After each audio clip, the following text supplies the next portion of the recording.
तो स्टूडेंट्स, तो आज हम लोग एक नई प्रॉब्लम करने वाले हैं ओलंपियाड सीरीज के अंदर। आपको स्क्रीन पे दिख रहा होगा, ये है प्रॉब्लम नंबर 8। अगर आपको नहीं पता ओलंपियाड सीरीज के बारे में तो मैं बता देता हूँ कि इस चैनल पे, सिंप्लीफाइड एजुकेशन चैनल के ऊपर, हम लोगों ने एक प्लेलिस्ट बनाई हुई है जिसका नाम है ओलंपियाड सीरीज। इस सीरीज के अंदर ये क्वेश्चन नंबर 8 है जो हम लोग सॉल्व कर रहे हैं। और आपको स्क्रीन पर जो क्वेश्चन दिख रहा होगा, इस पर लिखा होगा क्वेश्चन नंबर 6।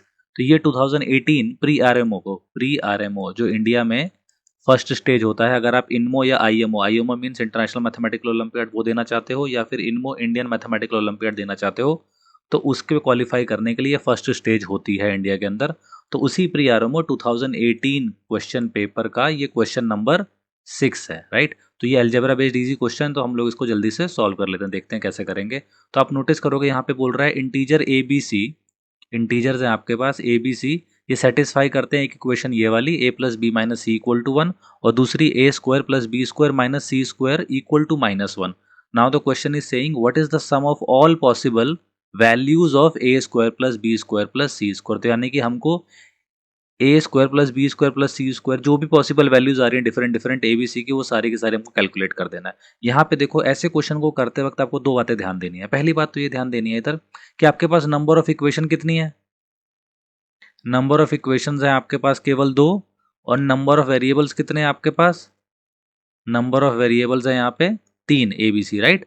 तो दैट मीन्स हमारे पास इनफाइनाइट रियल सॉल्यूशन होंगे। यहाँ पे हम सॉल्व नहीं कर सकते इसको यूनिक सॉल्यूशन के लिए, लेकिन हमारे पास बहुत सारे इनफाइनाइट रियल सॉल्यूशन होंगे। ये बेसिक सा फैक्ट आपको पता होना चाहिए, राइट। दूसरी बात यहाँ पे आप नोटिस करो, इसने क्वेश्चन में साफ बोला हुआ है कि इंटीजर्स है, इंटीजर बोला हुआ है ना, इंटीजर एबीसी। तो that means there is a possibility कि हम लोग क्या पता एबीसी की वैल्यूज निकाल दे। देखो, दो केसेस अराइज होते हैं इसके बाद। आपको यहाँ पे कोई कॉन्स्ट्रेंट गिवन है, इसने यहाँ पे दिया हुआ है ना कॉन्स्ट्रेंट। क्या कॉन्स्ट्रेंट दिया हुआ है, कॉन्स्ट्रेंट दिया हुआ है कि ए बी सी ये तीनों के तीनों क्या है, इंटीजर्स हैं। तो इसका मतलब डेफिनेटली हम कुछ कर पाएंगे यहाँ पे। ऐसी सिचुएशन में आपके पास दो पॉसिबिलिटीज होती हैं। आइदर आपको ए का वैल्यू भी मिल जाएगा इंडिविजुअली, बी का वैल्यू भी मिल जाएगा, और सी का वैल्यू भी मिल जाएगा, और क्या पता आपको directly A square plus B square plus C square ही मिले। ठीक है, तो ये दोनों पॉसिबिलिटीज में से कोई ना कोई होगा हमारे पास डेफिनेटली, इसके अलावा कुछ और हो ही नहीं सकता, करेक्ट। या तो आपको इंडिविजुअली ए बी सी मिल जाएंगे, या फिर A square plus B square plus C square मिल जाएंगे। अब इस क्वेश्चन में क्या होने वाला है, आप नोटिस करो, रीड करो क्वेश्चन को। तो कह रहा है कि सम ऑफ ऑल पॉसिबल, यहाँ पे लिखा है ना, sum of all possible values of A square plus B square plus C square. तो इट मीन्स हमारे पास ए बी सी की डिफरेंट डिफरेंट वैल्यूज आने वाली हैं। तो इसका मतलब हमको यहीं से हिंट मिल गया कि हमारा जो पॉसिबिलिटीज क्वेश्चन के अंदर है वो ये वाली है, राइट। जिसमें यानी कि हम लोग ए बी और सी का इंडिविजुअल वैल्यू निकाल पाएंगे because of this line, sum of all possible values of A square plus B square plus C square. It means there are, ये हमको पहली ऑब्जर्वेशन यहाँ से मिल गई ना, there are multiple values of a b c that satisfy the given two equation.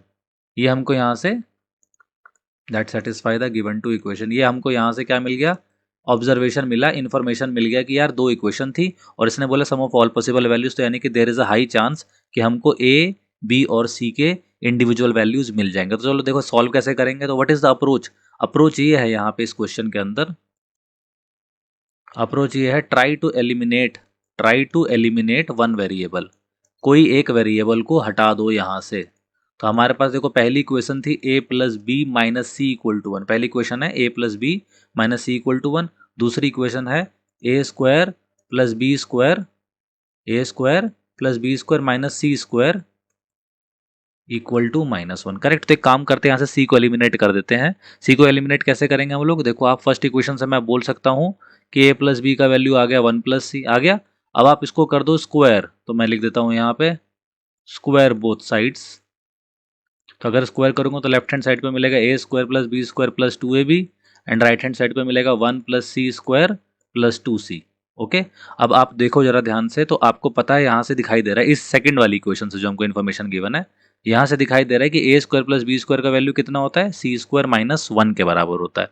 तो यानी कि मैं ये जो दोनों के दोनों हैं ए स्क्वायर प्लस बी स्क्वायर, इनके बदले सी स्क्वायर माइनस 1 प्लस 2ab लिख दूंगा, और राइट साइड पे 1 प्लस सी स्क्वायर प्लस 2c आ जाएगा। ठीक है, तो यहाँ से सी स्क्वायर तो कैंसल आउट हो सकते हैं, साफ दिखाई दे रहा है, करेक्ट। तो यानी कि सी स्क्वायर मैंने कर दिया कैंसल आउट। अब बचा क्या मेरे पास, अब बचा मेरे पास 2ab equal to 2 plus 2c। दूसरा कलर चेंज कर देता हूँ मैं, ये दिया हुआ हमको 2ab equal to 2 plus 2c की वैल्यू। करेक्ट है? यहाँ तक इतनी सी बात आपको समझ में आ गई होगी।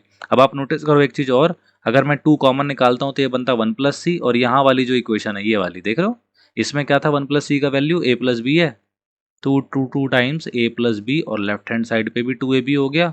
तो it means now we have, हमारे पास क्या निकल के आ गया, हमारे पास निकल के आ गया कि a प्लस बी का वैल्यू कितना होता है, ab होता है। ठीक है?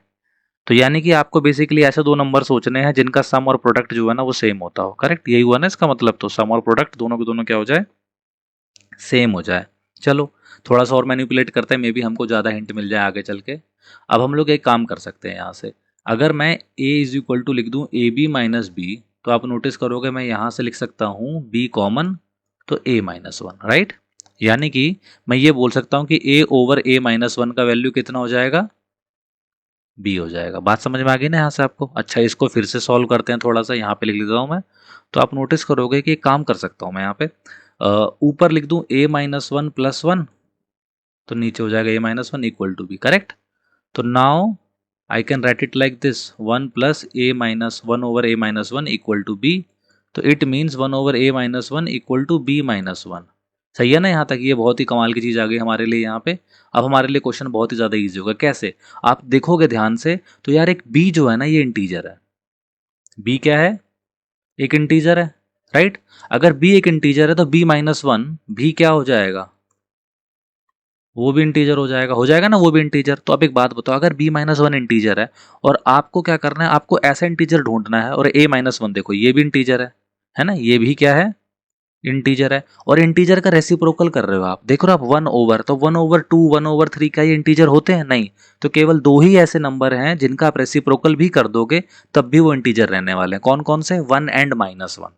करेक्ट? और कोई हो सकता है two three four five six? कोई भी नहीं हो सकता इसके अलावा। आप half, one by three, one by four तो बोल ही नहीं सकते। Why? Because a minus one आपको इंटीजर चूज करना है। तो दैट मीन्स इसका मतलब ये हो गया हमारे पास कि जो a माइनस वन का वैल्यू आएगा वो केवल दो है possibility, plus minus one, right? तो अगर मैं a माइनस वन को वन ले लूंगा तो मुझे मिलेगा टू, और अगर मैं a माइनस वन को माइनस वन ले लूंगा तो मुझे मिल जाएगा जीरो। यहां तक बात समझ में आ गई आपको? क्लियर है ना? अब देखो, अगर a का वैल्यू टू होगा तो b का वैल्यू भी इजीली निकाल दोगे। कैसे? आपको पता है a minus one into b minus one क्या था, वन के बराबर था, राइट?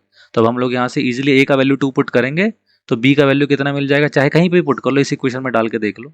ठीक है? तो यहाँ से क्या हो जाएगा, a का वैल्यू अगर मैंने टू डाला तो two over one, two over one is equal to क्या हो जाएगा, b। तो यानी कि b का वैल्यू भी टू आ गया। अब यहाँ से देखो, अगर a का वैल्यू जीरो हो जाएगा तो b का वैल्यू भी जीरो हो जाएगा। करेक्ट यहाँ तक? अच्छा, c कितना था? तो c निकालने के लिए आप देखो, हमने जो इक्वेशन बनाई है यहाँ पे क्या था, ये रही, a plus B is equal to कितना लिखा हुआ है, a plus B is equal to one plus C. तो यानी कि मुझे c का वैल्यू निकालने के लिए a प्लस बी में से वन को, ये c को माइनस करना पड़ेगा, वन को माइनस करना पड़ेगा। c तो कैलकुलेट करना है ना, तो a प्लस बी ऐड करेंगे, उसमें से वन माइनस कर देते हैं। ओके, तो फर्स्ट वाले केस में c का वैल्यू हो जाएगा a plus B minus one. तो what is a plus B? a plus B is going to be two plus two four minus one three. तो यानी कि c का वैल्यू आ गया थ्री, और यहाँ से तो जीरो ही है, तो जीरो माइनस वन, तो c का वैल्यू आ जाएगा माइनस वन। तो यानी कि हमारे पास, मैं टेबल बना देता हूँ यहाँ पे, तो यानी कि हमारे पास जो ए बी सी की पॉसिबिलिटीज आ रही हैं वो केवल दो हैं। कौन कौन सी? टू टू थ्री और जीरो जीरो माइनस वन। अब इनको बोला था हमसे क्या उसने क्वेश्चन में, A square plus B square plus C square कितना होगा, सारी सम पॉसिबिलिटीज का कर डालो। तो याद हम यहाँ से कर देंगे इसको, तो ये हो जाएगा two square plus three square, यानी कि आ जाएगा हमारे पास nine plus four thirteen plus four seventeen, और इससे तो वन स्क्वायर ही वन ही जाएगा वापस ये, तो सेवनटीन और वन कितना हो जाएगा, एटीन। तो यानी कि इसका आंसर क्या है हमारा, 18 आ रहा है। मैंने कुछ नहीं किया, सभी को स्क्वायर करके ऐड कर दिया, बिकॉज क्वेश्चन में उसने बोला, आप देखो यहाँ पे लिखा है ना, what is the sum of all possible values of A square plus B square plus C square. तो यहाँ से हमको दो बातें समझ में आई कि पहली बात तो क्या, कि अगर आपको कभी भी इस तरह से इक्वेशंस दे रखी हो तो आप एलिमिनेट करो एक वेरिएबल को, राइट? और दूसरी बात ये समझ में आई कि इसने सम ऑफ ऑल पॉसिबल दिया था, तो इस टर्म से हमको समझ में आ जाना चाहिए था कि that is we have to find individual values of a and b c, right? हमें कंबाइंड सम नहीं निकालना पड़ेगा यहाँ पे, हम इंडिविजुअली काम कर सकते हैं यहाँ पर। होपफुली देखो यहाँ पे काम बन भी गया उस बात से, है ना? करेक्ट? तो इसी के साथ हमारा आंसर भी आ गया 18, और ये ऑफिशियल आंसर की का भी यही आंसर है 18। तो बस अब नेक्स्ट वीडियो में हम लोग जो किसी और क्वेश्चन के साथ मिलते हैं। तो आप इसको रिवाइज कर लेना। ये ओलंपियाड के क्वेश्चन सॉल्व करना बहुत ज़रूरी है आपको, सो दैट आपको पता चल जाए किस तरह के पेपर आ रहे हैं, किस तरह के क्वेश्चन हैं, what is the level of difficulties. एक ट्रेंड एनालाइज करने के लिए बहुत इंपॉर्टेंट रोल प्ले करेंगे ये सारे के सारे क्वेश्चन। तो जरूर आप अलजेब्रा के क्वेश्चंस को कर लेना। और सबसे इंपॉर्टेंट बात है, जितनी ज़्यादा वैरायटी के क्वेश्चन आप सॉल्व करोगे अलजेब्रा के, उतने ही ज़्यादा आपको सोचने का मौका मिल पाएगा पेपर में। आप कोई न्यू काइंड ऑफ क्वेश्चन जो कंप्लीटली न्यू हो, उसके चांसेस बहुत लो होते हैं जनरली एग्जाम में सोचने के। तो आपको हमेशा, अगर आप मल्टीपल वैरायटीज ऑफ क्वेश्चन कर लोगे तो आपको इजीली समझ में आ जाएगा। इसके अलावा मैं एक वीडियो और अपलोड करूंगा रिसेंटली, कुछ टाइम के बाद। उसके अंदर मैं कोशिश करूंगा कि जितने भी अच्छे अच्छे टाइप के सारे olympiad related algebra based this kind of question होंगे जितने भी, वो सभी मैं एक ही वीडियो में क्लब कर दूंगा, सो दैट आपको वन शॉट के अंदर सारे के सारा आप उस वीडियो को देख के सारे के सारा रिवाइज कर देंगे। चलिए अब नेक्स्ट वीडियो में मिलते हैं problem number 9 and 10 and so on के साथ।